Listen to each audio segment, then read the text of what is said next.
And I want to share with you here a very beautiful story that I've heard before about an old man that lived in the Arab land in Saudi Arabia. An old man. And he once attended a masjid. Old man living next to the masjid. He always prays his 5 daily prayers at this masjid. And one time the Imam was sharing a hadith with the congregation after the prayer. And he shared with them a hadith that the Nabi sallallahu alayhi wasallam said, كلمتان خفيفتان على اللسان. There are 2 phrases that are very light on the tongue. ثقيلتان في الميزان. They are very heavy on the scale, heavy in hasanat on the scale. حبيبتان إلى الرحمن. And 2 phrases that are most beloved to the most merciful, Allah Azza wa Jal. What are these 2 phrases that Allah loves and they are heavy in the scale and light on the tongue? Subhanallah wa bihamdihi, Subhanallah al-Azim. This is what the Imam shared with the congregation.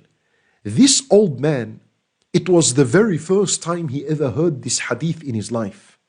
So he went to the Imam, excited and happy. And he said to him, Allahu Akbar, Shaykh, please repeat this hadith for me. I want to memorize it before I leave the masjid. فالإمام began to repeat this hadith. كلمتان خفيفتان على اللسان. And he repeated this hadith 5, 6, 7, 8, 10 times until this old man memorized the hadith. Then this old man, he would not see anyone except that he will say to him, come, I just want 1 minute from your time. I want to teach you something. Did you know that the Prophet ﷺ said, there are 2 words, 2 phrases that are light on the tongue, heavy on the scale, beloved to Allah Azza wa Jal, Subhanallah bihamdih, Subhanallah al-Azim. And he'll go, yalla, from one person to another, in the masjid, in the shopping malls, in the supermarket, at school, wherever he is, in the taxi, in the bus, anywhere he went, he will say to people, give me 1 minute of your time. I want to share with you a beautiful hadith. And he'll tell them this hadith. He spread knowledge. Look at this, he just had 1 hadith that I'm sure all of us know. Allahu Akbar. And then at the end of his life, when he was dying, they took him to the hospital. Even on his hospital bed, the nurse would come. He would say to her nurse, give me 1 minute. I want to tell you of a hadith. And he would say the hadith. And the doctor would come and he would tell him the hadith.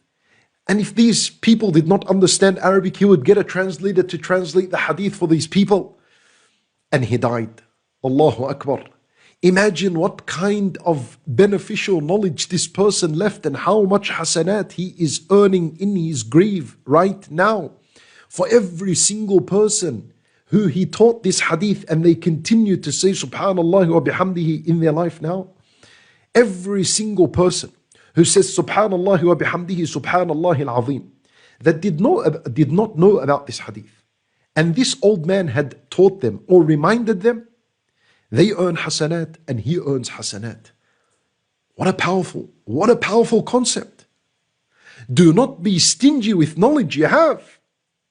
Any piece of information you have, share it, spread it with your family, with your friends. And make sure your family first. Because how can it be that your family are the closest to you and you don't share anything with them? Share with your family because they're your number 1 responsibility. And then share with the world. Share with people. Make a post. Share it on your social media. Use social media for that. This is what social media should be used for among the Muslim community. Not stupid things that people have unfortunately used social media for. A little clip of you dancing, or you making some kind of strange voice and having a voiceover of some disbeliever that is saying something, whatever it is. Voiceovers. What for? What is this? How is this going to benefit you on the Day of Judgment? Wallah, I tell you, people are sick and they are lost on social media. So we ask Allah Azza wa Jal to give them the ability to make a tawbah and to use their social media for that which will benefit them and benefit others. Wallah, when you spread beneficial knowledge, you are benefiting yourself first before others, because you are creating for yourself a source of hasanat when you die.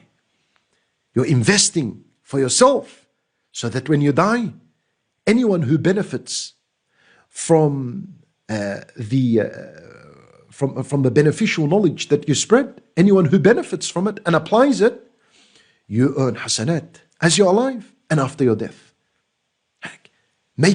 Create an account on social media and dedicate this account only for this project, only to post beneficial knowledge, nothing else, or to share or re-upload, or whatever it is. Do good for yourself. You're benefiting yourself before others. Think of this. This is a project you're supposed to be working on for yourself. You're the one who will earn the revenue and the profits from it in this life and after your death. So don't be stingy on yourself. The one who has knowledge and doesn't share it, he is being stingy upon himself before he's stingy upon the people. We ask Allah Azza wa Jal to put barakah in our work. We ask Him Subhanahu wa Ta'ala to accept from us all